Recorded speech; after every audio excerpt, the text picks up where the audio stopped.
throne of his glory, and all the nations will be gathered before him, and he will separate people one from another, as a shepherd separates sheep from the goats. And he will put the sheep at his right hand and the goats at his left. Then the king will say to those at his right hand, "Come, you that are blessed by my Father, inherit the kingdom prepared for you from the foundation of the world. I was thirsty, I was hungry, and you gave me food. I was thirsty, and you gave me something to drink. I was a stranger, and you welcomed me. I was naked, and you gave me clothing. I was sick, and you took care of me. I was in prison, and you visited me." Then the righteous will answer him, "Lord, when was it that we saw you hungry and gave you food, or thirsty and gave you something to drink? And when was it that we saw you a stranger and welcomed you, or naked and gave you clothing? And when was it that we saw you sick or in prison and visited you?" And the king will answer them, "Truly I tell you, just as you did it to one of the least of these, who are members of my family, you did it to me." Then he will say to those at his left hand, "You that are accursed, depart from me into the eternal fire prepared for the devil and his angels. For I was hungry, and you gave me no food. I was thirsty, and you gave me nothing to drink. I was a stranger, and you did not welcome me. Naked, and you did not give me clothing. Sick and in prison, and you did not visit me." Then they also will answer, "Lord, when was it that we saw you hungry or thirsty or a stranger or naked or sick or in prison and did not take care of you?" Then he will answer, "Truly I tell you, just as you did not do it to one of the least of these, you did not do it to me." And these will go into eternal punishment, but the righteous into eternal life. The Gospel of the Lord.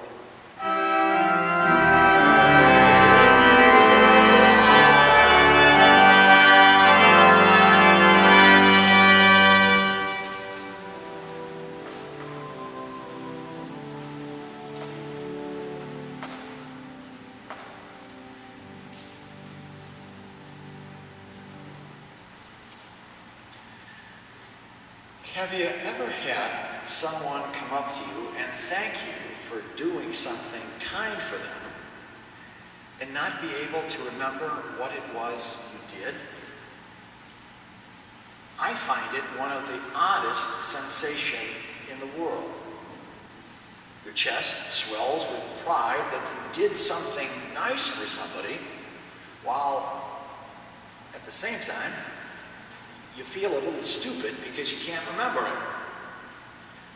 So you stumble around for something to say. That isn't very good either.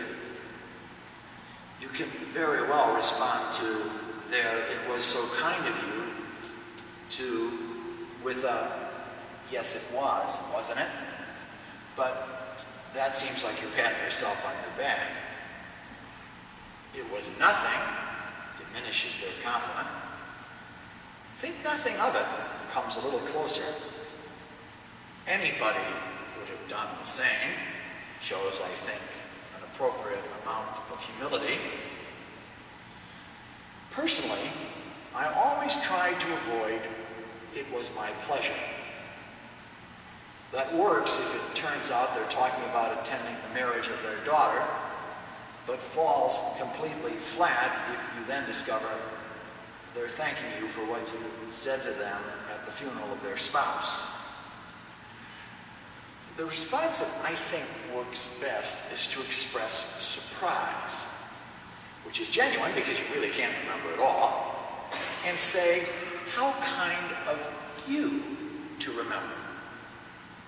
Now there's kindness all around. You were kind, they were kind, everybody is kind. And if you're lucky, you'll find out someday what it was that you did that was so nice. Oscar Wilde once said, "The nicest feeling in the world is to do a good deed anonymously and have someone find out."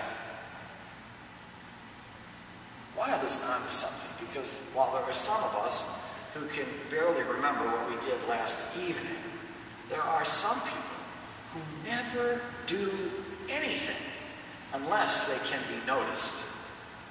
They want you to notice and remember how they helped you. They are counting the days, perhaps even the minutes and seconds, until you find the time to pay them homage. They're expecting a commendation from you, and if you don't produce, and produce pronto, watch out. You just might find yourself wearing the label ingrained, like a great big scarlet letter. Jesus has a little parable that all of us would do well to listen to. The scene is familiar. Standard stuff. No surprises yet. It's judgment time, when the people of every nation are gathered at the foot of the king's throne. He separates them, as a shepherd does the sheep and the goats. Nothing new here. It's even factual. Shepherds not only watched over sheep, but goats as well. And they got separated at night because goats like to be warm, and sheep like a little fresh air. So it's sheep to the right of the throne and goats to the left. Everybody listening knows that God's people were referred to as sheep. So we pretty much know into which group we ought to be going. We're the sheep. Our group is. Everybody else is the goats. Kathleen Norris, writing in the Christian Century, warns of something here, though. It's not healthy to think in terms of us and them, of those who pass the test and those who don't. Even people, she says, who describe themselves as non-judgmental are quick to adapt the easy polarizing that marks contemporary discourse in America. Before we even agree to listen to somebody, we want to know if he or she is conservative or liberal, Democrat or Republican, gay or straight, hot or, God forbid, not hot. None of the mundane things that matter to us matter to God. God doesn't divide the way we do. God uses an entirely different system that surprises everybody. The first group in Jesus' parable are exactly like you were when that friend came up and thanked you for something that you did that you couldn't remember. Who? Us? They say. Master, what are you talking about? When did we ever see you hungry, and feed you, thirsty, and give you a drink? And when did we ever see you sick or in prison and come to you? We're talking Rick Perry, brain cramp city here. They're working around in their minds and they're coming up with nothing. There is genuine surprise on their part that they did anything for anybody. But the same is true for those who would only do something for somebody if they were being seen. With them, it's, what's happening here, your kingliness? They didn't do anything until someone could find out. If they had known that it was the king they were serving, no manner of effort would have been too much. Need a suit, Your Majesty? Here, take mine. Lunch? Can I get you some lunch? You look a little flushed. Let me take your temperature. Bail money? Fine. How much do you need? A place to stay? My house is your house. All gladly done in service of the king. Then Jesus asks the tough question. Sure, you treat a king like royalty because he is royalty. And in taking him in, you surely would be noticed. Now, what about each other? Do you treat each other as kindly as you would a king? And as Dr. William H. Willimon observed, Jesus is not asking the impossible. The actions mentioned are all rather mundane acts of kindness to the less fortunate. They are not spectacular acts of charity, rather minimal deeds of loving kindness. Somewhere along the line, you may have gotten the idea that you can only serve Jesus by the great heroic deed. That Jesus would only be pleased by thy gigantic feats that take Herculean efforts. But rather, what he is telling us is that what he is looking for are the small things that those of us in our privileged status take for granted and can be done without even batting an eye.